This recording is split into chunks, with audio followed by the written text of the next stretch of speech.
Hello everyone, welcome to the channel आरो यारो mains 2026।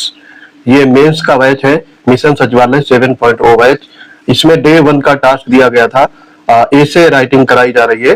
तो मॉडल आंसर राइटिंग देखेंगे। एसे का नाम था चरित्र निर्माण में साहित्य की भूमिका। इस पर 600 शब्दों में एसे लिखने का कोशिश करेंगे। किस तरीके से आपको लिखना है ताकि आपके 40 में से एटलीस्ट 30 मार्क्स कम से कम आ जाए। इससे ज्यादा भी आ सकते हैं अगर आपके लेखनी में इफेक्ट रहेगा, इफेक्टिव आप ऐसे राइटिंग लिखेंगे तो इससे ज्यादा भी मार्क्स गेन कर सकते हैं। तो आइए देखते हैं। सबसे पहले ऐसे में क्या रहता है, प्रस्तावना। ये आपका लिखा नहीं जाता है, ये चीज ध्यान रखनी है। ये अंडरस्टूड यानी समझाने के लिए बताया गया है। तो यहाँ से एक पैराग्राफ लिखेंगे, 1 से 1.5 इंच का गैप छोड़ करके। साहित्य समाज का दर्पण ही नहीं बल्कि मानव मन का एक उत्कृष्ट शिल्पी भी है। महान कथाकार मुंशी प्रेमचंद ने कहा था, साहित्य वह जादू की छड़ी है जो पशुओं में, ईंट पत्थरों में और पेड़ पौधों में भी विश्व की आत्मा का दर्शन करा देती है।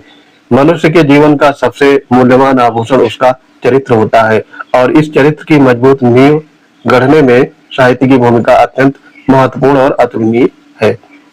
यहाँ पर ध्यान देंगे, महत्वपूर्ण कैसे लिखा जाएगा। ये महत्वपूर्ण ऐसे लिखा जाएगा, ठीक है। तो यहाँ पर त्रुटि है थोड़ा सा। ये हो गया आपका प्रस्तावना।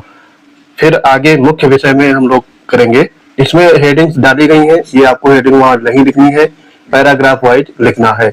अगर हमारे पेड बैच से जुड़ना चाहते हैं तो पीसीएस वंडर्स टेलीग्राम चैनल से जुड़ जाएंगे। वहां पर आपको आरओ यारो मेंस और पीसीएस मेंस के सारे पेपर्स कराए जा रहे हैं। तो मिनिमम फीस में मैक्सिमम आउटपुट लेने के लिए हमारे पेड बैच से अवश्य जुड़ें। तो अब आगे का देखते हैं मुख्य विषय में ही। साहित्य केवल, अब नया पैराग्राफ शुरू हो रहा है और ये सारी चीजें लिखने की आपको जरूरत नहीं है। ये आपके दिमाग में होनी चाहिए कि इस पेज पे लिखना है। साहित्य केवल मनोरंजन या सूचना का साधन नहीं है, ये विचारों को दिशा देने, भावनाओं को परिष्कृत करने और मानवीय संवेदनाओं को जगाने का एक सशक्त माध्यम है। जब कोई व्यक्ति श्रेष्ठ साहित्य का अध्ययन करता है तो उसके भीतर सत्य, अहिंसा, करुणा, प्रेम, त्याग जैसे नैतिक मूल्यों का सहज ही विकास होने लगता है। साहित्य मनुष्य को संकीर्णता से निकालकर व्यापकता से जोड़ता है, जो कि चरित्र निर्माण की प्रथम सीढ़ी है। ये हो गया आपका मुख्य विषय का पहला पैराग्राफ। नेक्स्ट पैराग्राफ में क्या है, ऐतिहासिक और सांस्कृतिक दृष्टिकोण। तो ये दूसरा पैराग्राफ है मुख्य विषय का ही।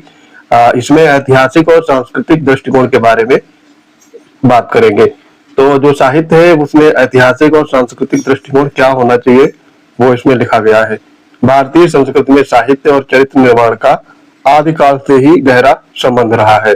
वाल्मीकि रामायण हमें मर्यादा, भ्रातृत्व प्रेम और कर्तव्य निष्ठा का पाठ पढ़ाती है, तो महाभारत हमें धर्म और अधर्म के बीच सही मार्ग चुनने का विवेक प्रदान करता है। पंचतंत्र और हितोपदेश की कथाएं बाल्यकाल से ही नीति और व्यवहारिक ज्ञान के बीज बो देती हैं।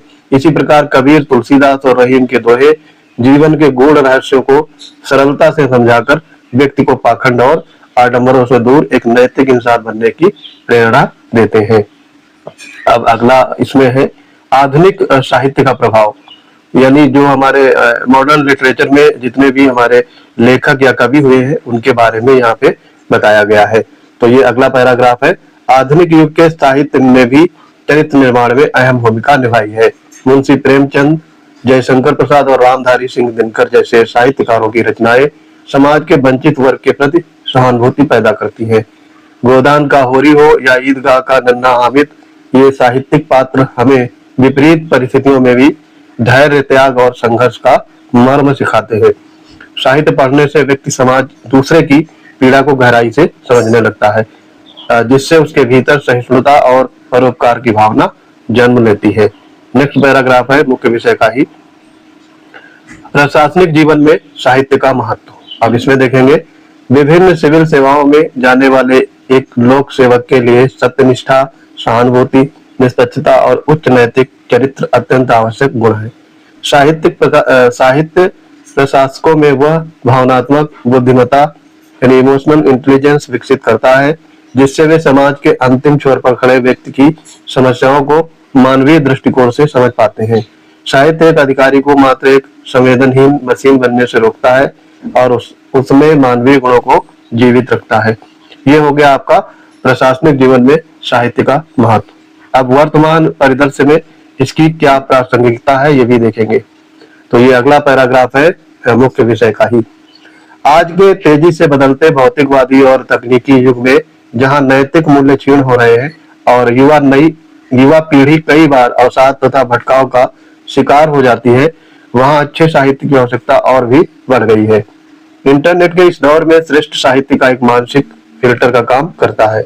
महान विभूतियों जैसे महात्मा गांधी की सत्य के प्रयोग या कलाम की अग्नि की उड़ान की जीवनियां युवाओं को लक्ष्य प्राप्ति के लिए प्रेरित करती है और उन्हें चारित्रिक पतन से बचाती है।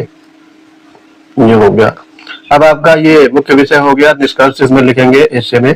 तो इसमें एसे के 3 पार्ट होते हैं आपके, प्रस्तावना, मुख्य विषय और निष्कर्ष। निष्कर्ष में वही सभी बातों का निचोड़ लिखा जाता है। तो इसमें भी न्यू पैराग्राफ से स्टार्ट करते हैं।